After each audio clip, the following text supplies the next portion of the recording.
The silence in your apartment feels heavier than the noise. You're sitting there, scrolling, but not really seeing. You're waiting for her to come home, or maybe you're waiting for an excuse that you already know is a lie. That tension is a poison. It eats at the foundation of your clarity. You feel it, don't you? The shift, the sudden inexplicable emotional distance where there used to be a warm connection. Her phone has become a private sanctuary, a weapon held close to her chest. Her stories are too detailed, or maybe they're suddenly too vague. She's looking at you, but she's not seeing you.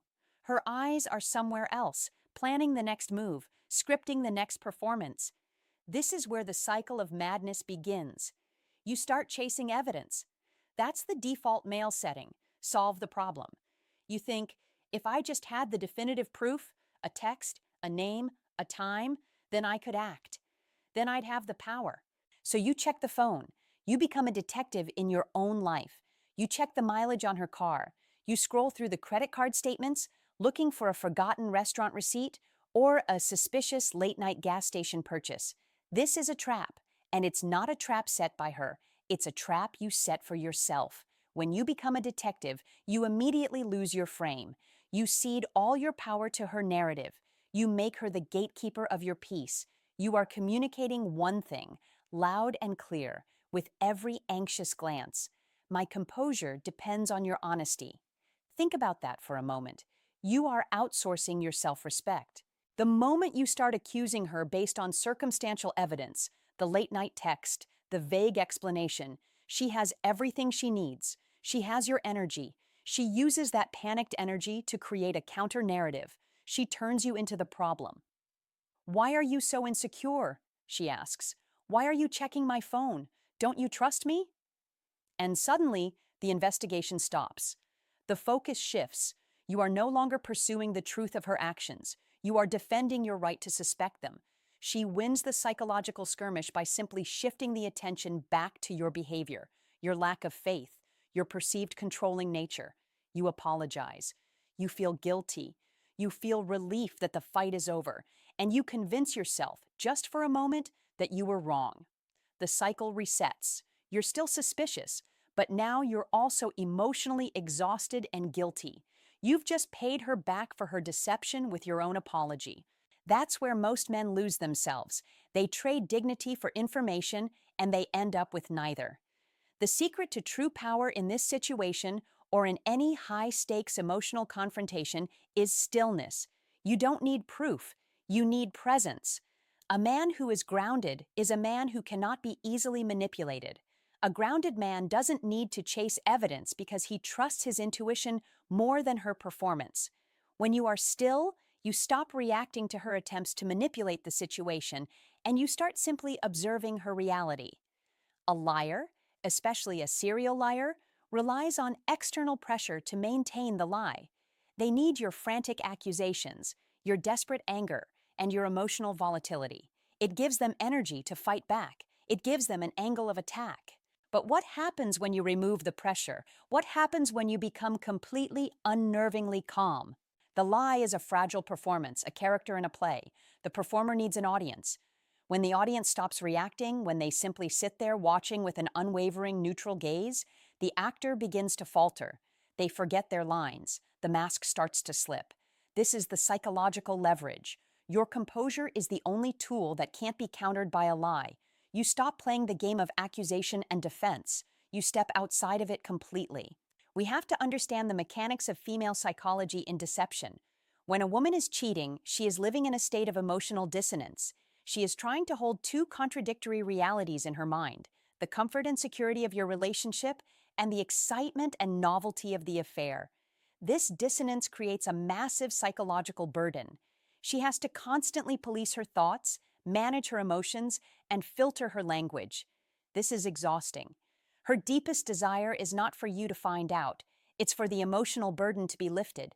She wants the two realities to merge, or for one to cleanly disappear. When you confront her with anger, she immediately goes into defense mode. The adrenaline kicks in, and the cognitive resources she dedicates to lying become immense. She can lie brilliantly under pressure because her immediate survival mechanism is triggered. She will fight for her freedom to deceive. But when you confront her with calm curiosity, you disarm the defense mechanism. You don't trigger the fight or flight response. You trigger something much more powerful and much harder to manage: guilt and self reflection. This is why the one question works. It bypasses the factual forensic realm of the lie, the where were you and who were you with, and goes straight to the emotional core. It doesn't ask her to prove her location, it asks her to prove her commitment. You are no longer asking her to prove her movements. You are asking her to prove her soul, revealing her soul. Hmm, this confrontation cannot happen in a moment of heat. You need to be deliberate. Wait for a moment of quiet connection, maybe a simple evening at home where she's not expecting a fight. Your demeanor must be relaxed, confident, and completely devoid of anger. You need to be a lighthouse, not a storm. You look her in the eye. You hold the gaze. You state your intent clearly, without threat, without preamble. I'm not here to argue. I'm not here to accuse you. I know you know that something has changed. I feel it. And I know you feel the weight of it too. You pause. Let the silence hang there. Let her wait. This waiting is critical. It forces her to feel the weight of the air, the consequence of your calm. Her defensive scripts won't apply here. Then you deliver the question. It is simple, devastatingly direct, and emotionally intelligent. The one question that exposes a cheating woman is, what do you want to apologize for? That's it. It's not, are you cheating? Or, why are you lying? Or, who is he? It's, what do you want to apologize for? Why it works. Psychologically, this question is a rhetorical masterstroke. It makes three crucial assumptions, and a liar can only handle one. It assumes guilt. By asking what she wants to apologize for, you are bypassing the entire phase of, did I do anything wrong? The question is not conditional, it is definitive. It moves the conversation past denial and straight into confession. It assumes connection. The word apologize is relational. It implies that she still values the relationship enough to repair the damage. It is an offer of a dignified exit. It demands internal truth. The question is broad. It forces her to look inside herself and choose the truth she wants to confess. Is it the cheating? Is it the emotional distance? Is it the disrespect? She has to choose which lie to drop or which truth to pick up. The emotional dissonance will immediately peak. If she is truly innocent, the answer is simple, clean, and delivered with genuine shock. I'm sorry, but I don't understand. What am I supposed to apologize for? She will be genuinely confused, not defensively aggressive. But if she is guilty, the question forces her to face the emotional damage of her actions, not just the fact of her actions. It's an emotional gut punch. Her scripted defense mechanisms, the anger, the deflection, the gaslighting, will be useless. She can't fight an apology. Watch what happens next. The performance collapses. She may break down immediately because you have finally offered her the opportunity to drop the emotional weight of the lie without having to confess to the mechanical facts first. The relief washes over the guilt. She may try to deflect with a minor issue. I'm sorry I've been a little distant lately. Your response is gentle but firm. No. You know I'm not talking about distance. I'm talking about honesty. What do you really want to apologize for? She may get angry. A final, desperate burst of defensive energy. I apologize that you're such a controlling person. But even this anger is weak because you remain calm. You just watch, waiting for her to exhaust the performance. You do not engage the anger. You only wait for the answer. The answer will come. It might not be, I slept with someone.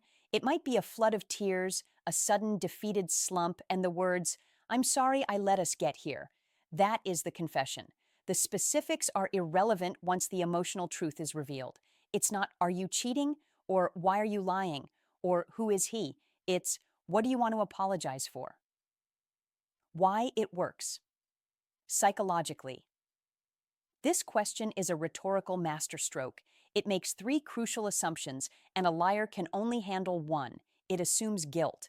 By asking what she wants to apologize for, you are bypassing the entire phase of, did I do anything wrong? The question is not conditional. It is definitive. It moves the conversation past denial and straight into confession. The power of this question is not in getting the proof, it's in revealing your frame. By asking, "What do you want to apologize for?" you are demonstrating that you are operating from a position of absolute certainty, not desperate doubt. You are not begging for information. You are offering her a chance at redemption before you walk away. You have taken back the power because you have defined the reality. The reality is this: you know the truth. Your job is not to convince her of her lie. Your job is to witness her humanity, or the lack thereof, in the face of her betrayal. This is the moment where you regain your masculine dignity. Whether she breaks down and confesses, or tries one last futile attempt at deflection, the emotional reality has been established. You are no longer the anxious man checking a phone in the dark. You are the calm, centered man who holds the truth and refuses to accept anything less. The truth once spoken or accepted is not the end of the world. It is the end of the illusion, and the end of an illusion brings clarity. It brings a strange, quiet peace. The path forward is simple, though it is not easy. You must accept that your job is over. You found the answer, not by chasing shadows, but by standing still. You expose the deceit, not with anger, but with emotional intelligence. Your ultimate goal is not to punish her, but to restore your peace. You must look at the facts, the truth she was forced to confront, and make a clear, self-respecting decision based on your future, not her past. A man of substance does not accept dishonesty. A man of self-worth does not negotiate his peace. Leave the drama behind. The relationship may end, but you, the man who stood firm, the man who chose clarity over comfort, you emerge stronger. You kept your frame. You kept your dignity. You turned suspicion into wisdom. That is the true victory. To know that you are a man who can be betrayed, but who cannot be broken. You don't need her to be honest for you to be whole. Your strength comes from the stillness within you. You asked the question, you accepted the answer, and now you walk away with your peace intact. And that is everything.